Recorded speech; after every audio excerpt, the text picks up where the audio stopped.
our second panel for the day is an audiobook producing panel, and it's called Listen Up, Behind the Scenes in the Audiobook Studio. So Kelly Gilday has produced and directed many hundreds of titles, working with authors varied as John Updike, Elie Wiesel, Bill Clinton, Stephen King, and Jennifer Lopez. She was a recipient of 2 Odyssey Awards for Scholar in 2014 and Rotters 2012, and both are authored by Daniel Kraus. Her work has garnered 2 Grammy nominations and multiple Audio Awards, including 2018's Audiobook of the Year for George Saunders' Lincoln in the Barrio. So help me please welcome Kelly Gilday.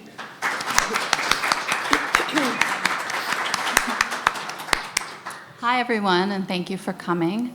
I am fortunate enough to be here today with an award-winning narrator whom I've known for many, many years, Kimberly Farr, who has read the likes of Ann Tyler and Elizabeth Strout. And we're here today just to talk about some projects we've done together, what it's like to be an actor in the studio reading an audiobook, what it's like to produce an audiobook, and we're open to questions throughout. If you have anything to add or ask, please do so. So, Kimberly, can you just tell us a little bit about your background in acting and how you came to be a narrator? If I hadn't been an actor, I would have been a librarian because I love books and have loved books since I was able to read. And I think I started to learn to read when I was 3. So I have loved books all my life. And I was raised in West Los Angeles. I went to UCLA, got a degree in acting. And then I went to New York, and I worked in the theater there for about 16 years. And when my husband and I moved back here, we had a little child, and we followed up that child with another child. And I didn't want to be in the theater anymore. I didn't want to be away from them at night. You know, that was the time I had to be with them. So I thought, how can I stay an actor and be a mom? And audiobooks weren't in their infancy, but they were just starting to catch on. And there was a company called Books on Tape. This is how long ago this was. The books were actually on tape. And I sent them a demo. I had a friend who was an audio engineer, and he helped me make a demo. And I heard from them about 6 months later, and they said, come in for an audition, and I did. And I got this wonderful job that I really, really, really love. And it's not only the books that are fabulous, it's the people.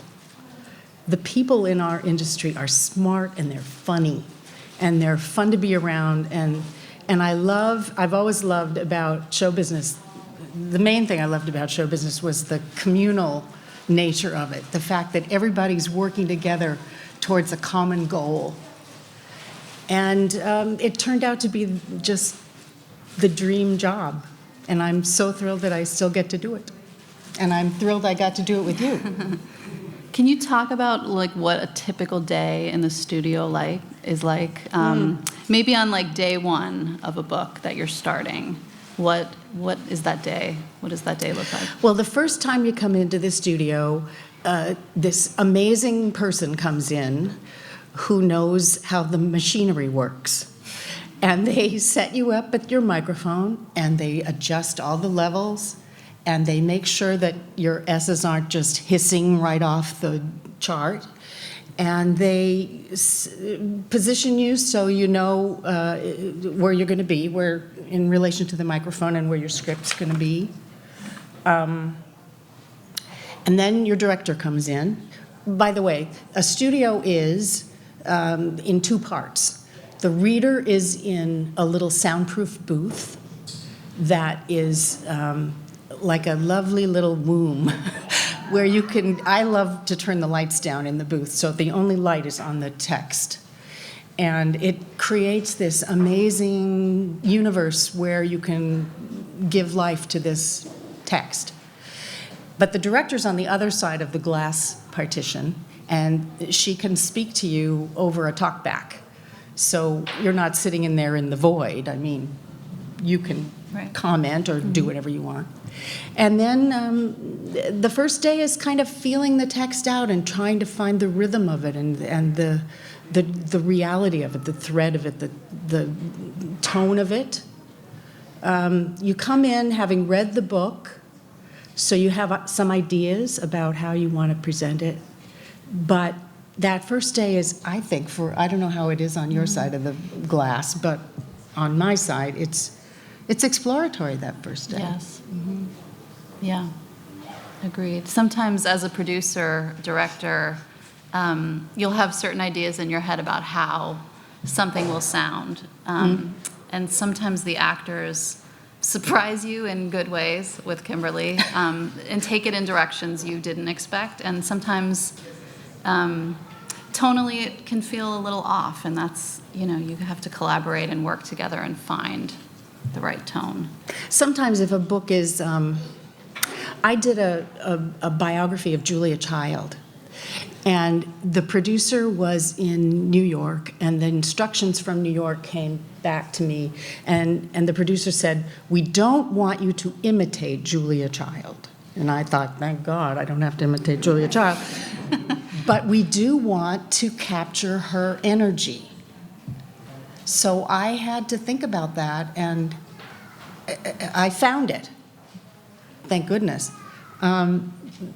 But you collaborate with your director. Sometimes you sit down and you say, what's the tone of this book? Is this conversational? Are we asking the listener to be our pal? Is it scholarly? You have to make those choices, and it's a collaboration with the director. That's what I like about it, that it's not just... There are actors who have studios in their home, and they do all of the work. They record themselves, and I could never do that. It's just too hard. It's too hard to inhabit this text and be the person who's looking at the little line on the screen at the same time and wondering if it's recording or not. And also, I need your ears and I need your input. That's what makes it fun for me. I'm gonna actually move to the slide. This is Olive Again by Elizabeth Strout. This is Elizabeth We had a Strout. question. Yeah. Oh, sorry. I'm sorry, No, I don't please. know what tone means. Is tone mean the different character voices? When I use that term, it means how does, when you turn on the book, how do you feel? Do you feel, oh, this is a rollicking comedy, or oh, this is a scholarly exploration of sharks in San Francisco Bay? That by your voice, like what you're telling. Yes, you do. You try. Question, it seemed like when I first started hearing books, it was always one reader that did all the voices. And now lately, they have about 5 different people, so it's like a radio program almost. Is that the new thing? Kelly produced and directed a book called Lincoln in the Bardot that Julie mentioned. It has 166 actors on it. It's amazing. It's just amazing. You should get it and listen to it, because that was the audiobook of the year a year ago. And I think it is the new thing. I think some writers are writing differently too. I think I've seen it a lot since Gone Girl came out, that there's a lot of stories being told in first-person perspective, but with alternating narrators. So as producers, we're looking at the text and deciding what's the best choice here. We're certainly doing a lot of traditional reading with just one narrator. I love those books, but sometimes it's really hard to avoid, Does the author get to choose how they want to present it? Or? I think in our case, it's the author and the producer collaborating, talking about what the best way to go with a book is. Certainly, we wouldn't make that decision without the author. They're always looped in, and yeah. This book that we did, Olive Again, recently, is Elizabeth Strout's follow-up to Olive Kitteridge, which Kimberly also read. So I'm just wondering, Kimberly, when you received this manuscript and knew you were coming in, you were reading it, how do you prepare, at home, reading a book to come into the studio? How is this different than doing something on stage or doing something on film or TV? Is it different? Well, it's different if you have to read all the characters, obviously. I mean, if you're in a play, you're one person, and you worry about that person's stuff and let everybody else worry about their own. I love doing all the characters. It's an ego trip, I guess. But it's fun. It's fun to be a chameleon and to change yourself into all kinds of different people. I read the book. I have to tell you this funny story. There's a narrator called Kate Mazer. She's an amazing actress and a wonderful narrator. And she tells this story on herself. She said she was recording herself at home and she didn't have time to read the entire book before she started. She got to like the 4th page from the end, and it said, "It's too bad that Hans had such a thick German accent." And she had to go back and redo every word that Hans said in the book. So yeah, you do try to read the whole book before you begin. Not so vital in nonfiction because you don't run into Hans, but novels you really do need to know where you're going with the characters. And I make notes about the characters. I say this person is this age, he came from such and such, what he's most interested in is X, Y, Z. What he wants from this person in this scene is this. And sometimes it's just a technical note, like the voice is in the mask or the voice has gravel in it. And then you go in the studio and you just fly by the seat of your pants and you hope for the best. I do anyway. I don't like to rehearse unless I have a dialect that I haven't done before. Like in Clock Dance, there was a Baltimore dialect that I had never attempted before. And the director of that book was a man who had lived in Baltimore, so he knew that dialect, and I was really, really lucky that I had somebody out there who could say, no, that's not right, or yeah, you nailed that. So if it's a dialect, sometimes I'll do phonetics on the script. Nowadays, we don't use paper anymore, we use iPads. But if it's a book like that, where I really need to make notes to myself that I'm going to need in the moment, I go with paper, and the poor editor has to cut out all the page turning. And a note on dialects, for these books, the Olive books that Elizabeth Strout wrote, they all take place in Maine, but Elizabeth Strout specifically asked us to not use accents, to sort of neutralize the voices, so that's why we made that choice. And I would love for Kimberly to read, maybe a few pages of Olive again, so you can get a taste of what this beautiful book is like and what Kimberly's wonderful reading is like. It is a beautiful book. And I think Kimberly's going to read from the end of one of the stories, so she's going to set up for you what happened right before. Okay, this is a story called Motherless Child. Olive has a son named Christopher, who is a middle-aged man now. And their relationship has never been great, but it's really bad now. They haven't seen each other in 3 years. And Olive is a widow, and she's about to get married again. And she has not told her son. She's going to sell the house that he grew up in and marry someone else. And Christopher and his wife, Anne, and their 4 children have driven from New York City to Maine to visit Olive, and they've been there for 3 days, and it has been a terrible visit. Olive forgot to get Cheerios.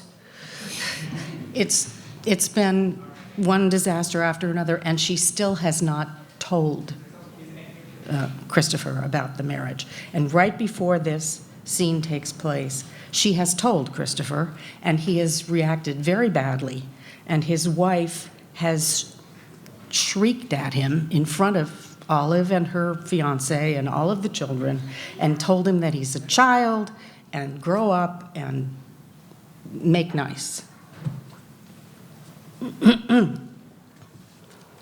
Then Anne turned toward Jack and Olive and said, "On behalf of my husband, I would like to apologize for his unbelievably childish behavior. He can be so childish. And this is childish, Christopher. Jesus Christ, is this childish of you?" Almost immediately, Christopher held up his hands and said, She's right. I am being childish. And I'm sorry, Jack. Let's start again. How are you?" And Christopher put his hand out once again toward Jack, and Jack shook it. But Christopher's face was as pale as paper, and Olive felt, in her utter bewilderment, a terrible pity for him, her son, who had just been so openly yelled at by his wife. Jack waved a hand casually and said something about it being no problem. He was sure it was a shock. And he sat down, and Christopher sat down, and Anne left the room, and Olive stood there. She only barely heard as her son asked Jack, who was still wearing his suede coat, what he had done for work, and she only barely heard Jack say he had taught at Harvard his whole life. His subject had been the Austro-Hungarian Empire. And Christopher nodded and said, "Cool, that's cool." Anne walked back and forth with the children's things, gathering up all their belongings. The children stood in the doorway, watching, sometimes going to their mother, and she shook them off. "Move!" she yelled at one of them. Little Henry stood in the doorway of the living room and began to cry. Olive went to him. Now, she said. He ran his hand over his wet eyes and looked up at her. Then, and Olive was never sure this really happened. For the rest of her life, she didn't know if she imagined it. He stuck his tongue out at her. "Okay," said Olive. "Okay, then." And she moved back into the living room where Jack and Christopher were now standing, finishing their talk. "All set?" Christopher asked Anne as she passed through the room once more with a wheelie suitcase. Then he turned to Jack. "Very nice to have met you. If you'll excuse me, I have to help my wife get our brood together." "Oh, of course." And Jack bowed again in his ironical way. He stepped back and put his hands into the pockets of his khaki pants, and then he took them out again. Olive was dazed as they got all their things together, their coats on, the shoes, the blue rubber boots. Anne's expression remained stony, and Christopher was obsequious in his attempts to be helpful to her. Finally, they were ready to leave, and Olive put her own coat on so she could walk them to the car. Jack walked them out as well, and Olive saw her son speak to Jack once more by the passenger side. Anne was to drive. And her son seemed open-faced, even had a smile as he spoke to Jack. The kids were all buckled in, and then Chris walked to Olive and gave her a half hug, almost not touching her, and said, "Bye, Mom." And Olive said, "Goodbye, Chris." And then Anne gave her a hug too, not much of one, and Anne said, "Thanks, Olive." And then they drove away. It wasn't until Olive saw the red scarf that she had knit for little Henry lying half under the couch in the living room that she felt something close to terror. She bent down and picked it up, and she took the scarf and returned to the kitchen where Jack was leaning forward with his arms on the tabletop. Olive opened the door and put the scarf into the garbage bin by the front door. Then she came back inside and sat down across from Jack. "Well," she said. "Well," Jack said. He said it kindly. He placed his large, age-spotted hand over Olive's own. In a moment, he added, "I guess we know who wears the pants in that family." "Her mother died recently," Olive said. "She's grieving." But she pulled her hand away.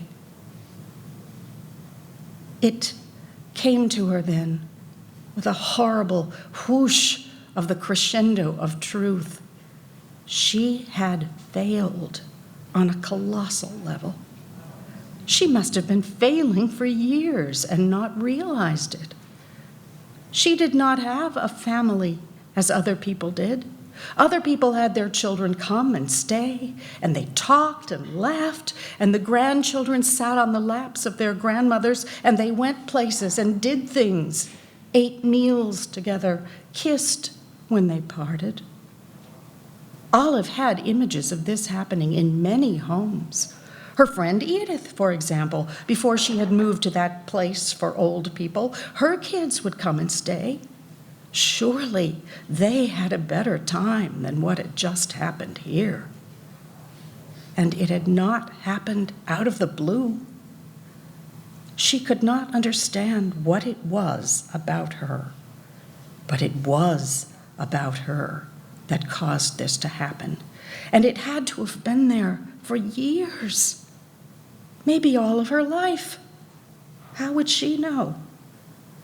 As she sat across from Jack, stunned, she felt as though she had lived her life as though blind. "Jack?" "Yes, Olive." She shook her head. What she would not tell Jack was the alarm she had felt when she saw Anne yell at her son. And what came to her as she sat here now was the fact that it had not been the first time Anne had yelled at him like that. These were openings into the darkness of a relationship one saw by mistake, as if inside a dark barn, the door had been momentarily blown off, and one saw things not meant to be seen. But it was more than that. She had done what Anne had done. She had yelled at Henry in front of people.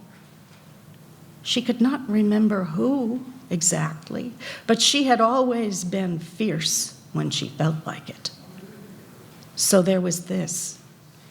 Her son had married his mother, as all men in some form or other eventually do. Jack spoke quietly. "Hey, Olive, let's get you out of here for a while. Let's take a drive. Then come to my place. You need a break from being here." "Good idea." Olive stood and went and got her coat and her big black handbag, and she let Jack walk her out to the Subaru. He helped her in and then got in himself, and they drove away. Olive almost looked back behind her, but she closed her eyes instead. She could see it perfectly anyway. Her house, the house she and Henry had built so many years ago, the house that looked small now and would be razed to the ground by whoever bought it. The property was what mattered. But she saw behind her closed eyes the house, and inside her was a shiver that went through her bones. The house where she had raised her son, never, ever realizing that she herself had been raising a motherless child. Now a long, long way from home.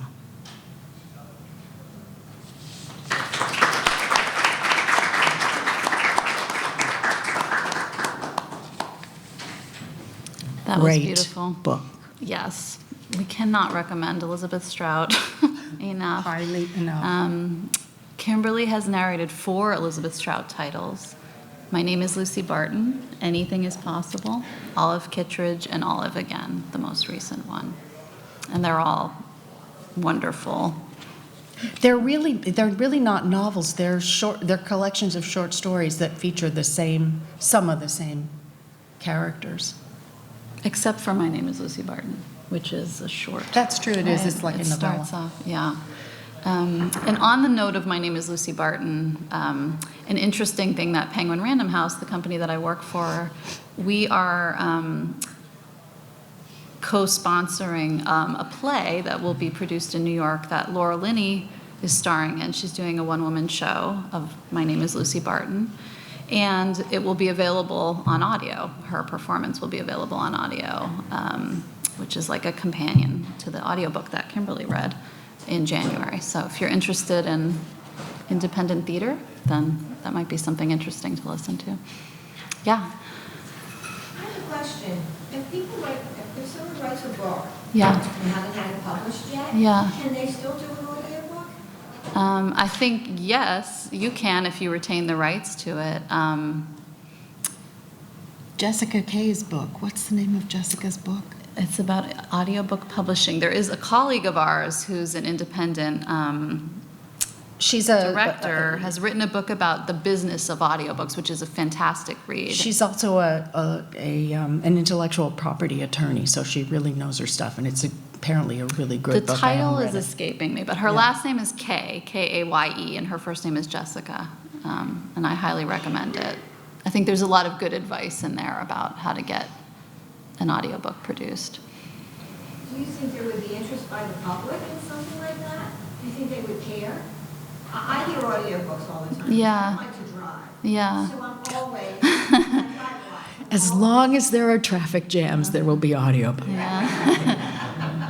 So, and I wrote a book, and I wrote it several years ago, and I just got too busy to do anything about it. Yeah. And I know it's good. Great. I'm trying to cut out Yeah. this getting it published to go right to an audiobook. So Yeah. that's why I'm asking. It seems unusual.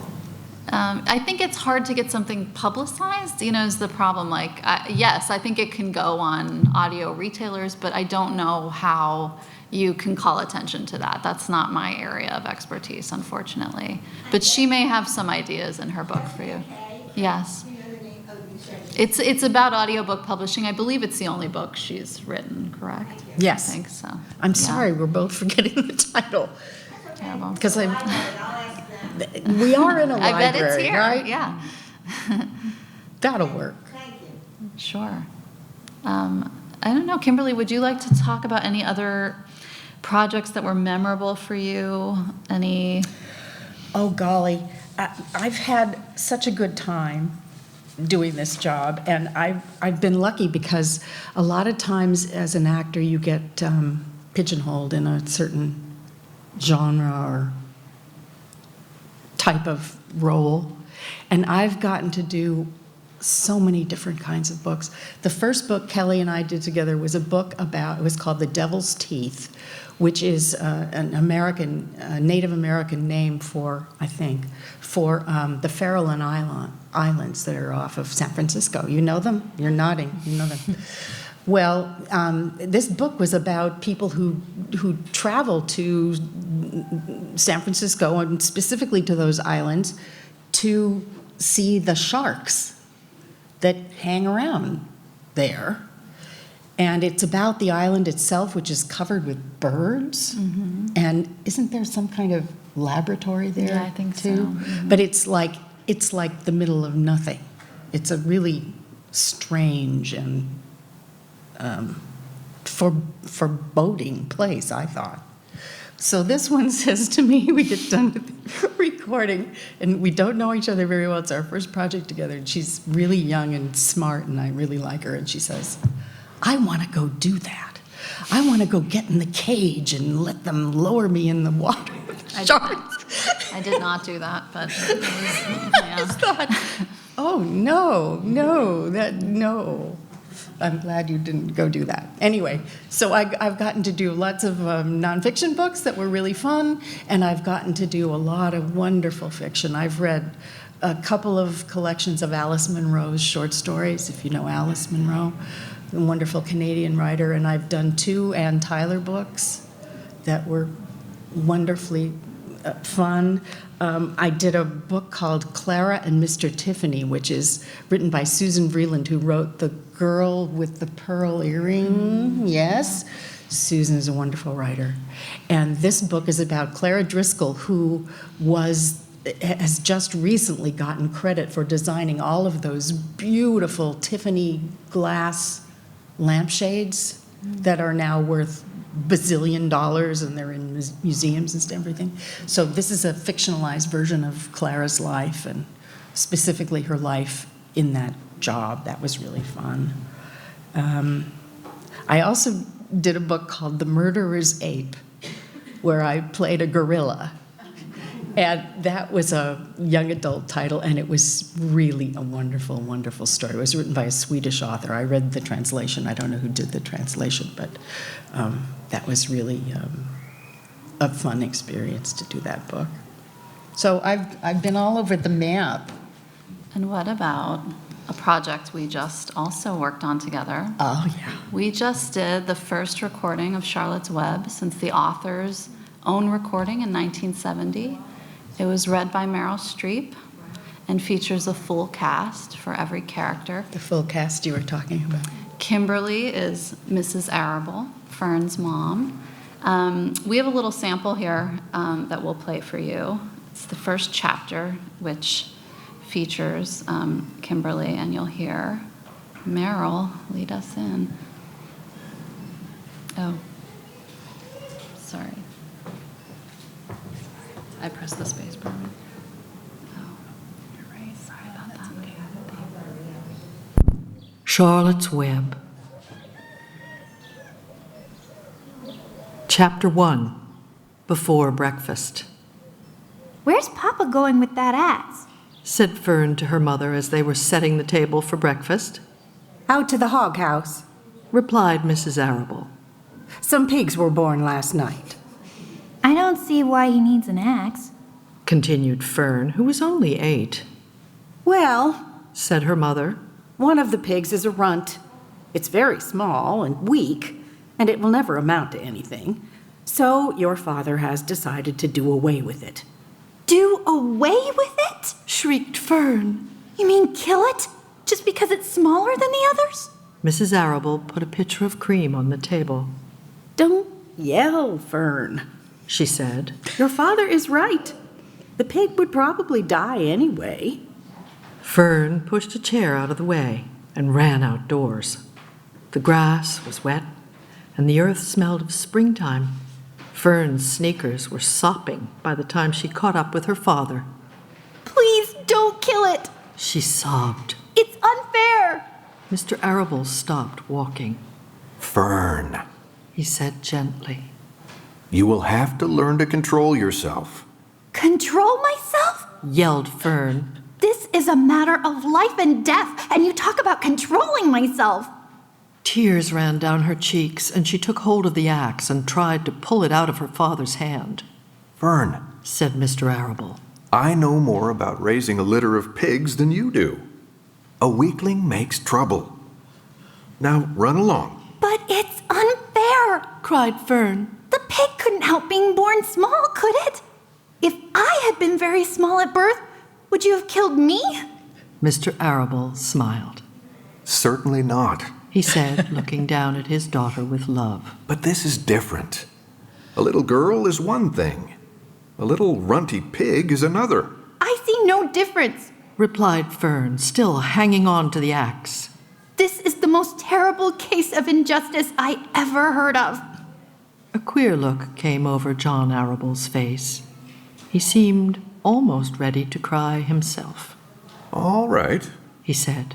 You go back to the house, and I will bring the runt when I come in. I'll let you start it on a bottle, like a baby. Then you'll see what trouble a pig can be. When Mr. Arable returned to the house half an hour later, He carried a carton under his arm. Fern was upstairs changing her sneakers. The kitchen table was set for breakfast, and the room smelled of coffee, bacon, damp plaster, and wood smoke from the stove. Put it on her chair, said Mrs. Arable. Mr. Arable set the carton down at Fern's place. Then he walked to the sink and washed his hands and dried them on the roller towel.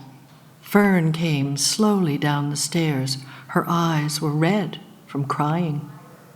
As she approached her chair, the carton wobbled, and there was a scratching noise. Fern looked at her father. Then she lifted the lid of the carton. There, inside, looking up at her, was the newborn pig. It was a white one. The morning light shone through its ears, turning them pink. He's yours, said Mr. Arable. saved from an untimely death. How do you go about casting a project? Any project, or this project was a little different. We'll talk about this one first and then talk about the This other. one was really untraditional in the fact that we've never really done anything where we isolated the dialogue, where we had Meryl just read the narrative, which wraps around all of the dialogue. So it was a real experiment, and it was interesting to record individually all of these performances and not really know what it would sound like until Yeah, we the were end. never together in the same room. No, everyone. So the editor cut all of our performances together, and I think it came out great. I do too, yeah. It's hard to do. Yeah. So how did you cast? We knew we wanted it to be very different from E.B. White's recording, which is beautiful and is still available and will always be available.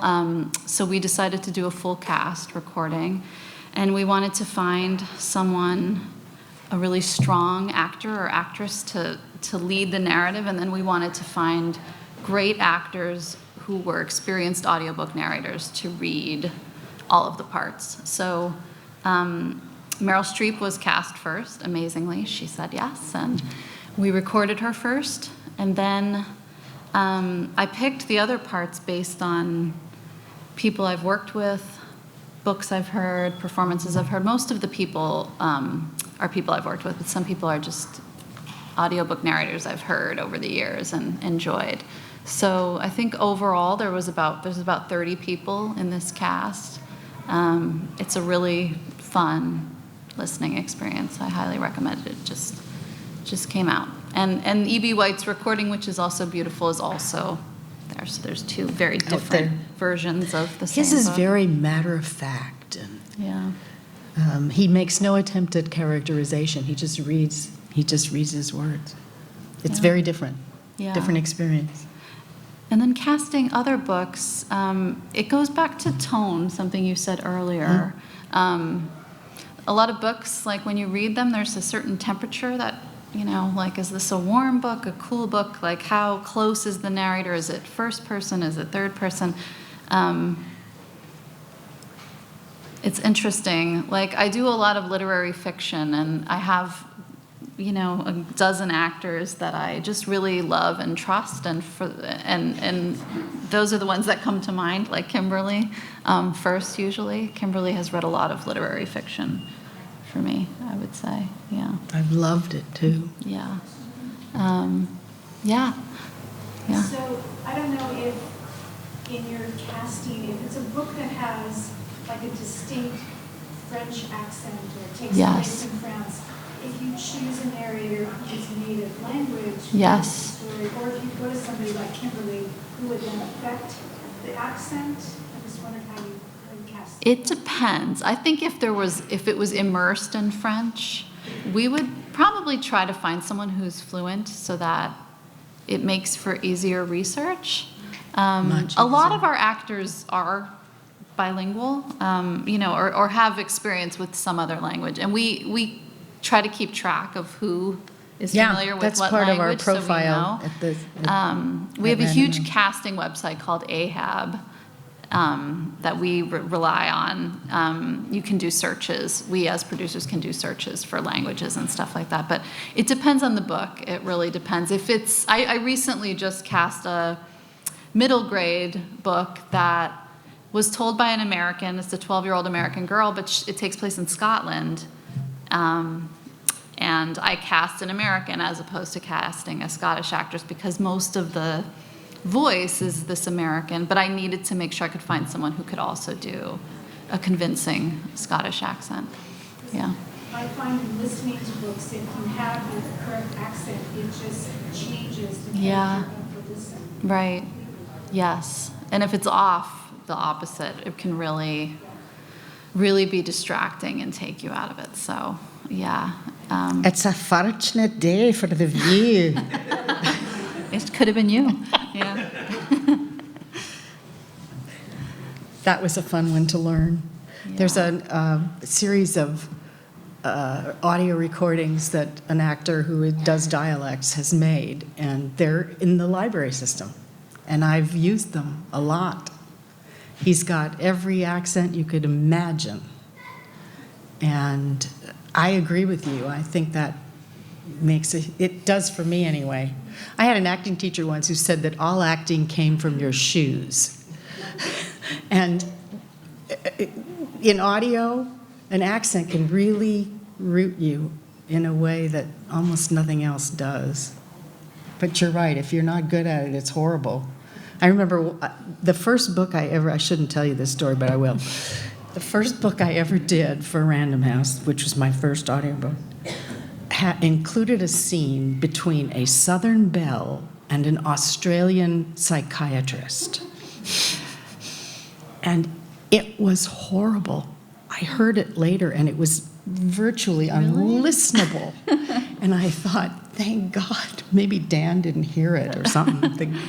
Dan, the head of the company here in Los Angeles, was the producer on that book. And thank heaven he gave me another chance, because that was bad. That was bad. But yeah, we use directors also to try to help out in those situations, but you know, it doesn't always work out. I mean, I've done I studied French in high school, so you know, I'm somewhat familiar with French. I wouldn't call myself a fluent French speaker, but at least I know whether it's right or not. And usually you guys have tried to find somebody who is also a French speaker. Yeah, I just cast literally yesterday a book that has a lot of Hebrew in it, and the actor that the author chose from the list I gave does not speak Hebrew. So that means there will be research done by whoever ends up working with that actor. The director will have to, you know, do some research on that. So it just depends. Well, it's sometimes the luck of the draw, too. I mean, the fact that Fred Sanders had lived in Baltimore, which neither one of us knew before. Well, do you get a lot of input from the authors? We always talk to the authors before we record to let them know what the plan is, that we're doing an audiobook. Sometimes they want to be involved in casting, sometimes not. And we often consult with them about pronunciations or if there are questions about the text. Remember that sentence in Olive Again? There was a sentence it was in Olive Kittredge, I think, was? right? It was one of there was a sentence that was in one of Elizabeth Strout's books that Kimberly and I in the studio sat and stared at and couldn't figure out where the emphasis should be. Yeah, where the emphasis should be. Because if you put it on one word, the sentence meant one thing, and if you put it on another word, it meant the opposite. Yeah, we were lucky enough to be able to ask Elizabeth Strout how to say it, and she was touched and kind of laughed but was really thankful that we were paying close attention. But you don't always have that luxury of being able to consult with the author. Yeah. So how did you get into this business? I'm going to answer this question first. That's a good question. Where are you located?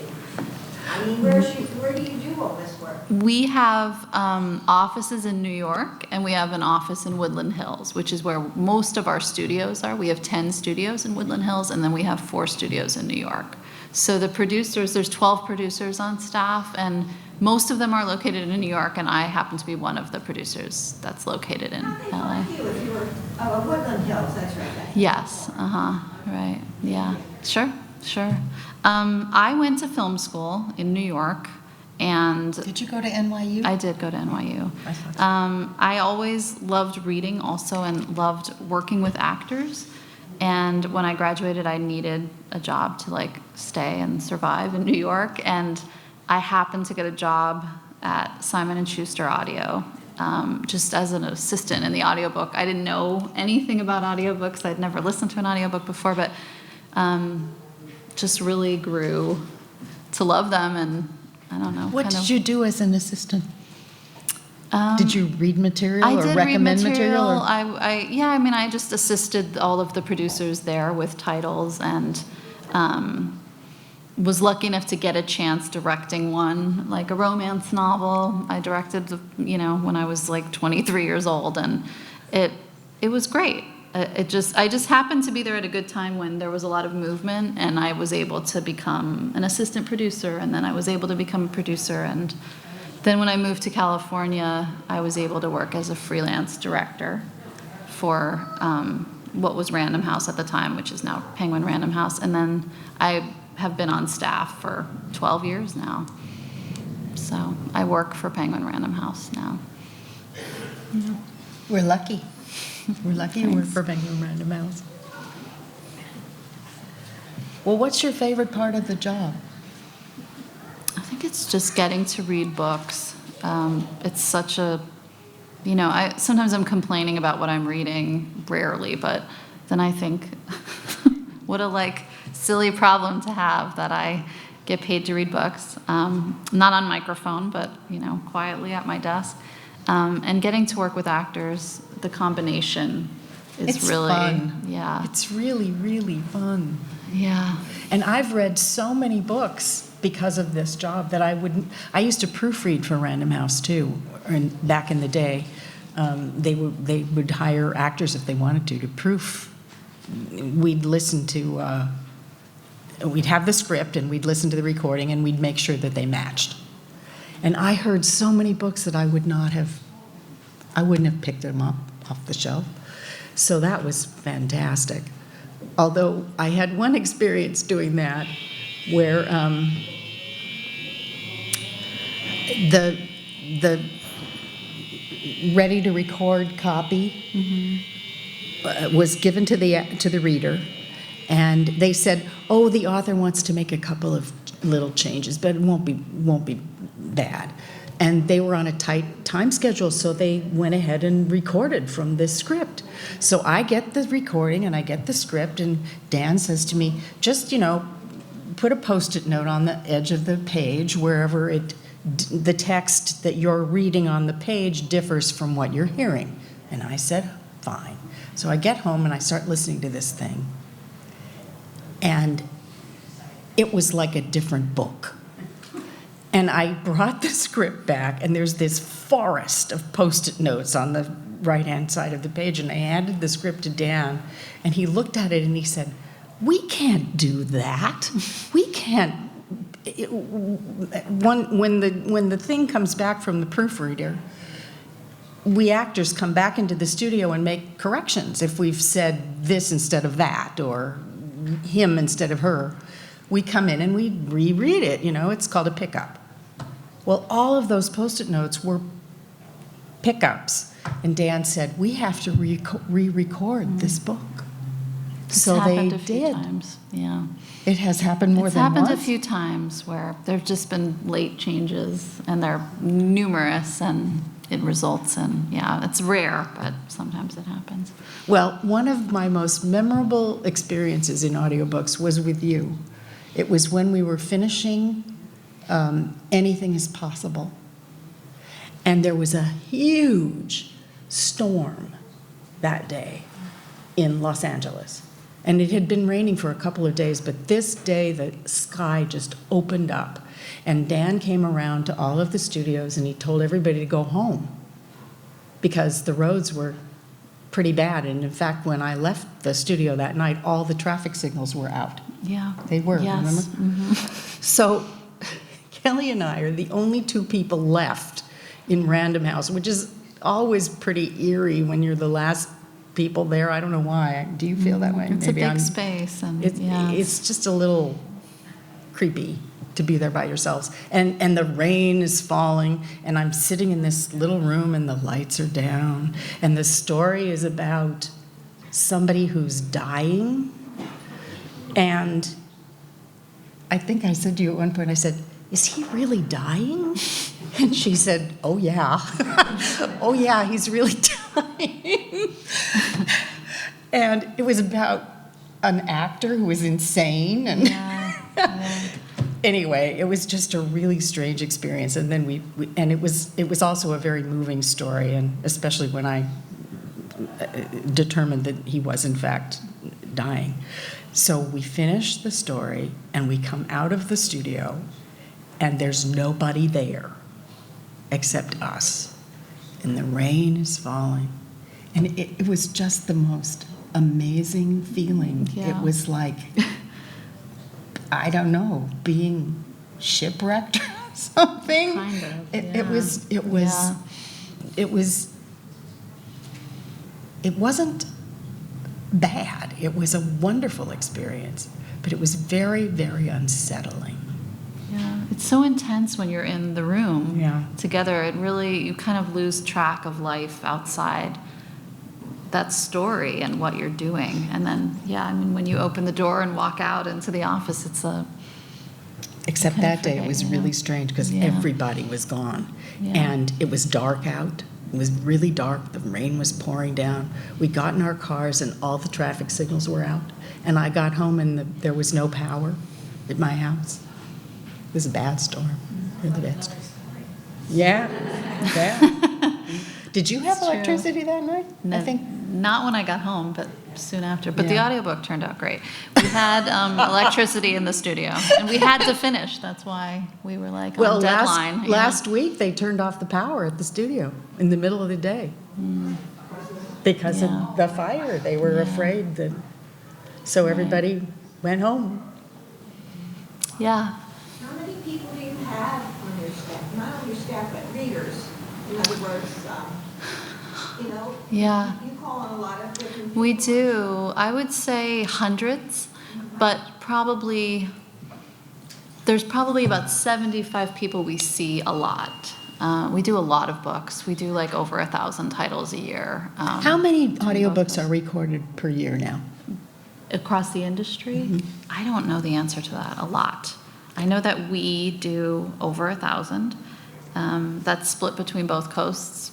You hear, sometimes I produce stuff that's recording in New York. Sometimes people in New York are producing things that take place in LA. There are many. The last of figure titles. I heard, which was about a year ago, was 35,000 That I believe that a year. Yeah. So it's just getting bigger and bigger.